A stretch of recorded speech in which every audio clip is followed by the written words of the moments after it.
Compliqué, hein? Est-ce que ceux qui ont des ados là, il y a des ados qui sont ici. Parce qu'on a un programme comme ça, on se dit, puisque une fois par semaine, le week-end, je me lève à 3 heures, je fais un quart d'heure, genre 2, 4, 6 rak'at. Qul Allahu ahad, frère. Je ne demande même pas sabbih isma rabbikal a'la. Qul Allahu ahad. Ceux qui connaissent le Coran, ils sourient, on ne demande même pas ni le Baqara, rien.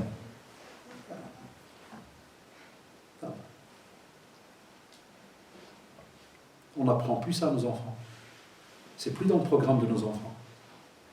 Est-ce que c'était dans le programme de nos parents?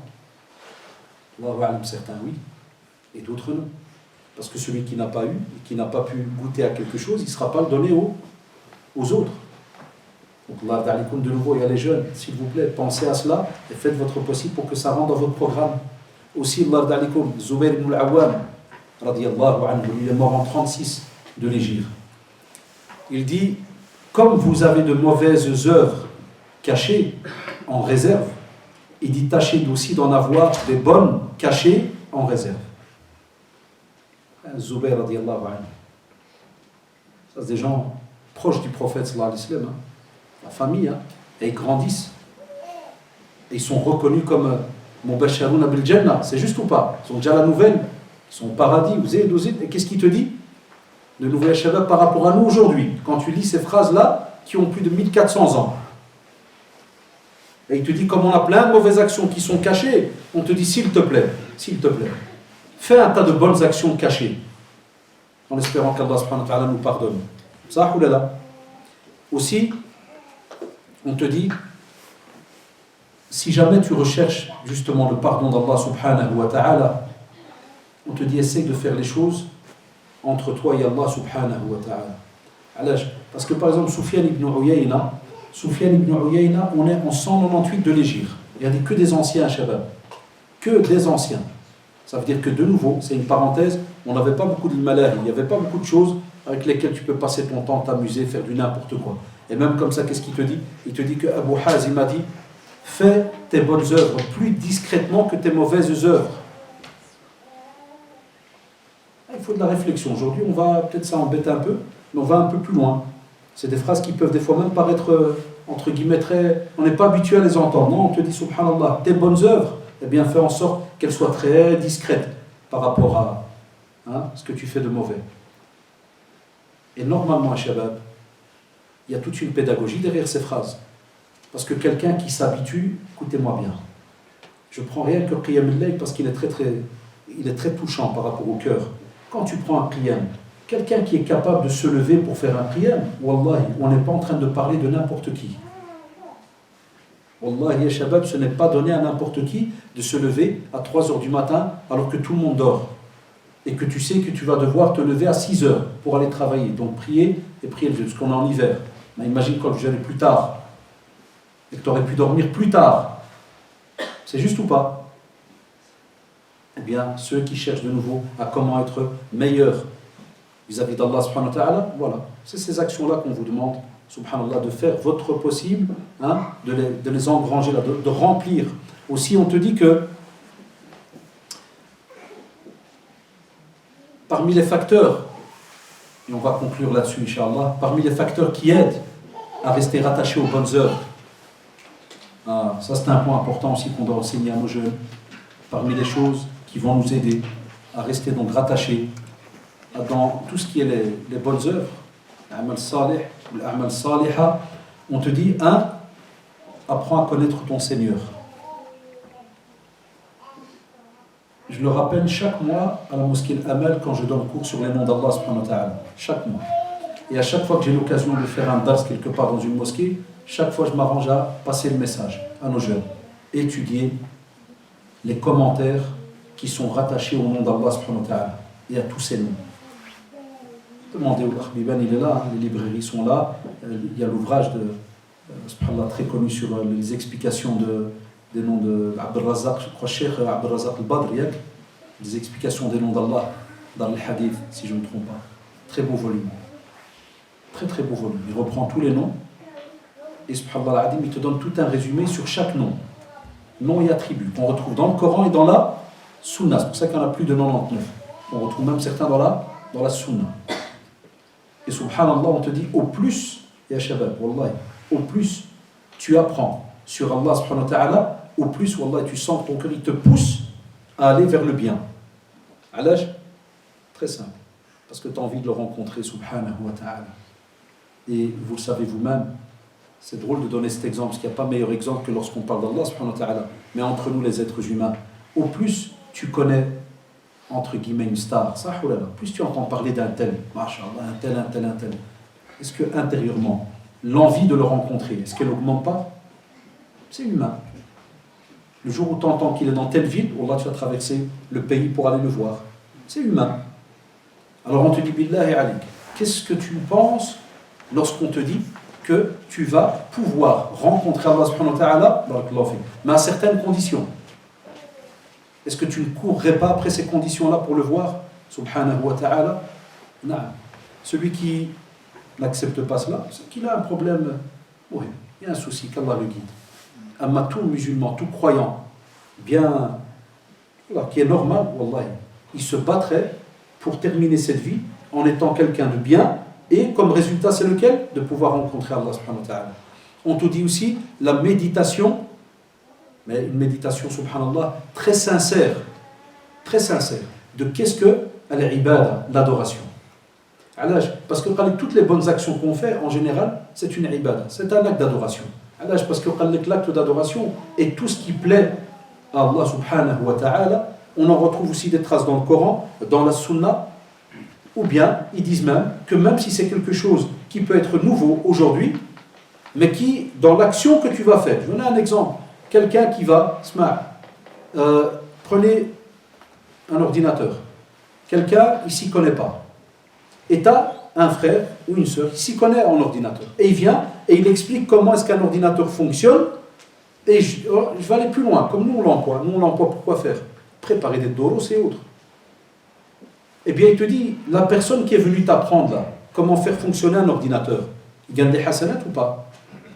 Wallah, il en gagne à chaque fois que tu vas aller faire un bien avec cet appareil, lui il en gagne ou pas? Qu'il en gagne. Ils ont été plus loin, ils ont dit même quand ça apporte un bien pour la communauté.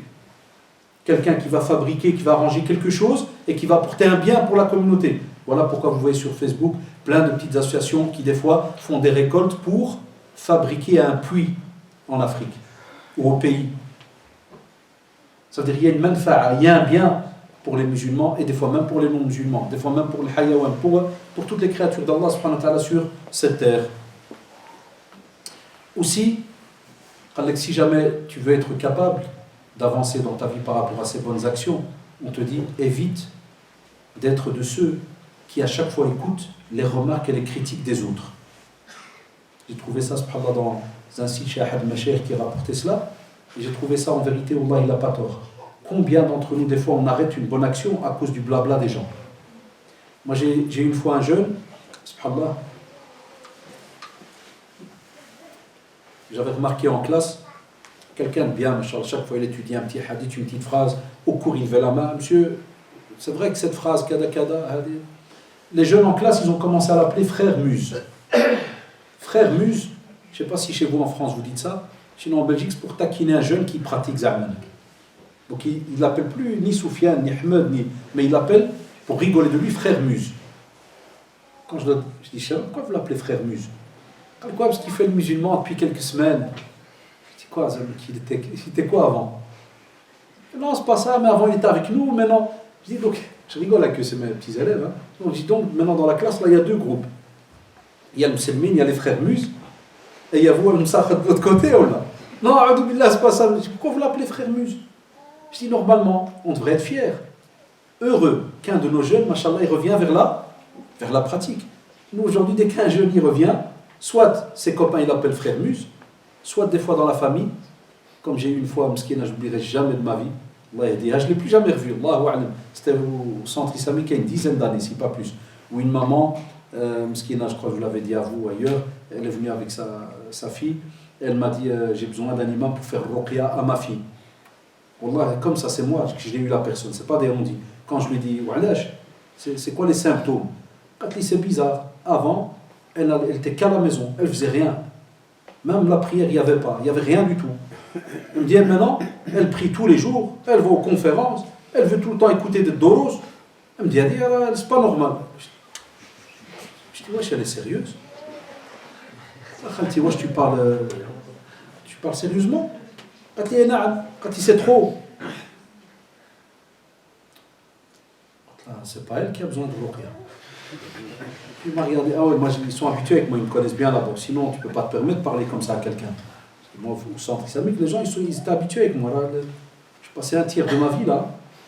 Et je traduis le Jumu'ah, le Doros, les cours, le travail au bureau toute la journée, de 9h à 6h, des fois même plus, où on restait. C'est à la fin qu'on était là, à 4h, on partait. Je dis, c'est pas elle. Je coule. Ouais, je dis, je peux pas dire ça devant la petite. Non, elle dit, non, tu vas pas y ménager, toi. Comment ça? Là, il y a des gens, ils pleurent. Et ils nous demandent d'invoquer chaque vendredi pour que leurs enfants y prient. Qui vont doros, écouter des conférences. Il y en a peut-être entre vous qui sont venus aujourd'hui avec des tartes. Quand je vous vois, vous avez l'air normaux. Mais il y en a, ils ont été menacés pour venir aujourd'hui. Qui a été menacé? C'est normal, vous n'allez pas. Mais vous savez de quoi je parle. Des fois, on doit supplier même. Et on te dit, subhanallah, et on te dit, tu vois. Donc, ya shabab, Allah qu'on commence à te critiquer, qu'on commence à te dénigrer, qu'on commence à te dire, je sais pas, wallahi. Tant que, écoutez-moi bien, écoutez la personne qui va vous parler, parce qu'il se peut que des fois, la personne va vous dire quelque chose de juste. Je parle spécialement, des fois, aux jeunes qui rentrent à du 200 à l'heure dans la pratique. Écoutez les conseils de vos frères et sœurs, parce que des fois, à le 200 à l'heure, on a vu de nos propres yeux, après quelques semaines, le gars, il disparaît. Hein. Pourquoi il disparaît? Parce qu'il a tellement fait de bruit que quand il est fatigué, qu'il voudrait revenir à une pratique normale, il est gêné par le regard des autres. Et Shaitan Allah, qu'est-ce qu'il fait? Il lui efface tout ce qu'il a fait. Il lui dit, tu sais quoi? Qu'un hypocrite, on l'a t'es ceci, t'es cela, ou bien on va te dire, on va te faire, et il arrête tout, et tu ne le vois même plus ni à la mosquée, ni au quartier. Ça, chez nous, à Bruxelles, on a souvent ça. Très souvent, j'ai des jeunes que je rencontre plus loin, et ils viennent plus au même endroit où ils venaient, et ils ont changé de style, d'habillement, tout ce que tu veux, et ils sont gênés. Je les vois, ils veulent changer de rue. Moi, je les appelle. Voilà, je les appelle. Frère, j'y viens. Tout gêné, je dis, viens. Je dis, moi, j'aime bien rentrer clash direct. Je dis, je sais, tu te caches de moi. Parce qu'avant, tu étais toujours avec un petit camis, un petit chapeau, et maintenant, tu as remis ton petit pot de pêche là. Je dis, non, d'abord, tu es un vrai. Maintenant, tu es un vrai. Avant, c'était peut-être faux, usage de faux. Tu étais un falsifié. Tu as dû mettre un chapeau et un camis parce que les autres, ils me regardent. Les autres, kada. On doit rentrer dans un petit groupe. Il y a l'effet de masse, il y a l'effet de groupe, il y a l'effet de zid ou zid. Je dis, mais maintenant, apprends à partir d'aujourd'hui à poser des questions. Tu as un doute, pose des questions. Mais ne pratique pas la religion par rapport au regard des autres. Et ça, on a beaucoup même des fois dans nos familles ou autres. Une telle elle a mis le hijab, alors tous les autres, ils doivent le mettre. Et on fabrique, wallahi, on fabrique des faux et des usages de faux. Quand elles sortent alors de la maison, quand elles n'arrivent pas loin de l'école, elles enlèvent. Comme ils font chez nous à Bruxelles. Après, quand je les attrape, je discute avec eux devant l'école, des fois, c'est une discussion. Parce qu'on n'oblige personne, wallahi. Je leur dis, pourquoi vous faites tout ce bricolage? Ouais, parce que c'est la honte chez nous. En plus, les cousines, elles ont mis des élèves filles. Hein. J'avais des élèves. Je leur demande, je dis, mais pourquoi vous faites tout ce tralala, tout ce cinéma? Pourquoi vous vivez dans l'adab? Chaque fois, tu entends ça, oui, parce que dans la famille, parce que. Et envers Allah subhanahu wa ta'ala, il y a quoi comme réponse? Voilà pourquoi on a des jeunes, des fois même, les shabab, ils adorent Allah subhanahu wa ta'ala d'après la présence de leurs parents. Et une fois qu'ils deviennent des adultes, qu'est-ce qu'ils font? Le naturel, il revient. Et il largue tout. Les parents, ils nous appellent des fois en disant, subhanallah, mon fils, je l'ai fait grandir à la mosquée, et il a le Coran, et il allait. Quel âge il a maintenant? Il a 25 ans. C'est un homme. Et alors, c'est fini, il a tout arrêté. Quand il m'arrive de le croiser et que je veux lui parler, là, ouais, mais je faisais ça, c'est bien, les parents, c'est bien, ils collent. C'est une phrase bizarre. Ils collent, ils t'obligent, ils font, kada. Il n'a peut-être pas tort, je ne vais pas dire qu'il ment. On a peut-être la pédagogie qui manque, des fois, ça arrive. Mais on doit parler avec ces jeunes-là. On doit parler avec ces adultes. Parce que sinon, au fur et à mesure, cette personne va lâcher, elle va se marier, elle va donner quoi à ses enfants? Et lui dira quoi, Allah subhanahu wa ta'ala? Virgule. Donc vous voyez, on a un gros souci dans le domaine, aussi des fois pédagogique, patience et avancer étape par étape, donc avec nos enfants. Ok, Shabab, il y a un tas d'actions, comme vous l'avez remarqué, qu'il y a moyen de faire pour donc effacer des fois nos petits péchés. Et comme je vous l'ai rappelé à chaque fois que je vous ai rendu visite ici, les 2 fois que j'ai fait, je crois, conférence, peut-être la 2e ou 3e maintenant ici, je vous ai dit, Wallah, même si des fois vous devez venir et aller aux toilettes et nettoyer les toilettes. Wallah. Plein des fois ils nous disent, mais ce qu'on peut faire, Wallah, rien que Baytullah. S'il fallait, Shabab, laisser une trace, et une trace mais vraiment fière, et je vise là les petits jeunes, c'est que des fois tu vois les responsables et tu dis voilà, est-ce qu'il y a moyen que nous, tous les jeudis soirs, on vienne nettoyer toutes les toilettes et on fait l'aspirateur pour préparer la mosquée aux grands invités d'Allah subhanahu wa ta'ala le vendredi. C'est comme ça que nos machères nous ont éduqués.